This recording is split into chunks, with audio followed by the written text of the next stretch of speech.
Scotland a Nation, Alapa na Nation. Alice Claire MacDonell was born in Roybridge, not far from Fort William, in the Highlands of Scotland in 1854. The blood of the MacDonells, chiefs of Keppoch, ran in her veins. Alexander, 17th Chief of Keppoch, Alice's great-great-grandfather, supported Prince Charles Edward Stuart and paid the ultimate price, falling beneath the musket fire of the government troops at the Battle of Culloden. Alexander's home, Keppoch House, was destroyed in retribution after the battle. By the time Alice was born, the family home had been rebuilt, and she spent the early years of her life there. The youngest child of a large family, her father Angus, Chief of Keppoch, died in Glasgow of smallpox the year following her birth. Christina, Alice's mother, was left to bring up the family alone. Alice was educated privately and later sent to school at the Roman Catholic convents of St Margaret in Edinburgh and Notre Dame of Namur in Northampton. Alice moved to London with her mother and sister Josephine when she was a young woman and lived the rest of her life in England. Her heart and thoughts, however, were always in the Highlands, and she wrote poetry celebrating its natural beauty, heritage and history.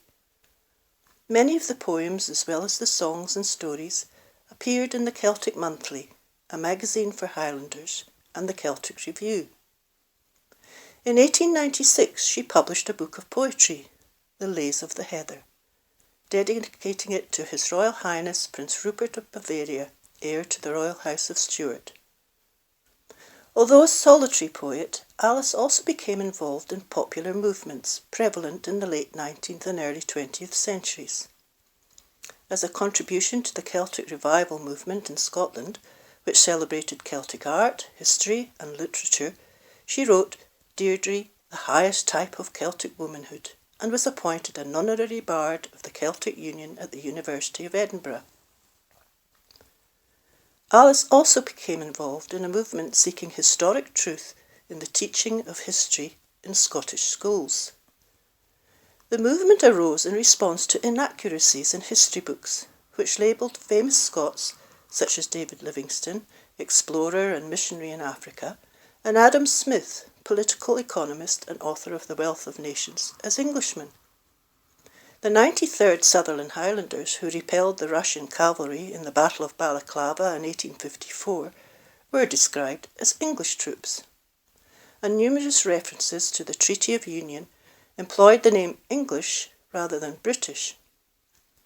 In July 1905, the Right Honourable Sir Robert Cranston, Lord Provost of Edinburgh and President of the Convention of Royal Boroughs of Scotland, sent an appeal to the Marquess of Linlithgow, Secretary for Scotland and Vice President of the Scottish Education Department, detailing the inaccuracies in the books and requesting fuller justice for Scotland and historic truth in the teaching of history in Scottish schools. Despite the fact that the concerns were upheld, the objectionable school books, as Sir Robert Cranston called them, were not withdrawn but remained in use.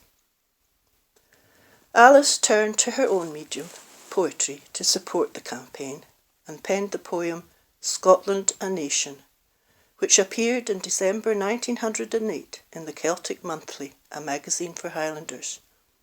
Alice described the poem in the following words: Scotland a Nation, being a plea for Home Rule for Scotland and the eliminating of the constant use of the word English for British, which threatens and does entirely swamp our existence as a nation. Scotland, awaken from a sleep that seems like death, ere the red gold of the stranger shall stifle the nation's breath. What the foeman steel could never accomplish in days of old, gold threatens to do to our country's shame when the right of her birth is sold. Her name, as a province of England, in other lands is known, her soldiers, her battles, as English claimed, and her independence flown.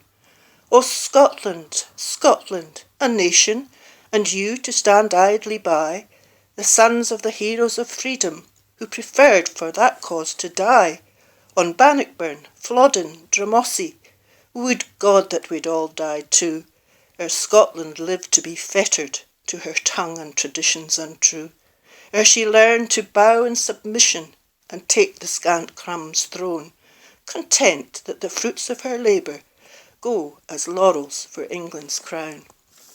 Are you less of men than the Norsemen, who, fretting 'neath alien thrall, have cast their chains, and as freemen stand up to that toast with Skål?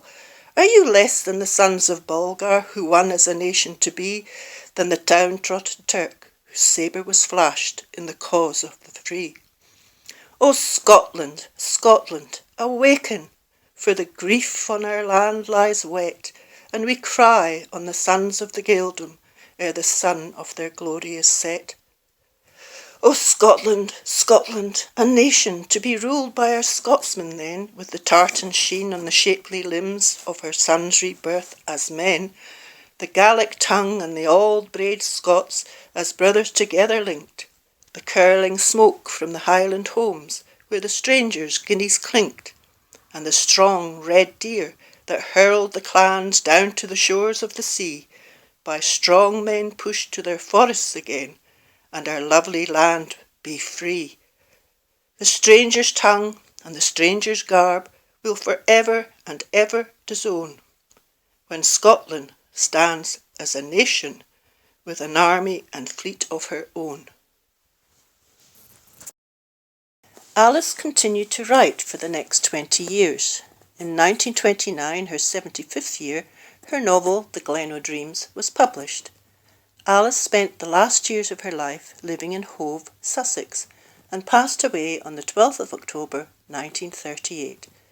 She was buried on the 15th of October in Hove North Cemetery, a daughter of the MacDonell chiefs of Keppoch and kinswoman of Gaelic bards, bardess to the Clan MacDonald Society, and honorary bard of the Celtic Union of the University of Edinburgh. Alice Claire MacDonell's writing days were over, and her pen at last set aside.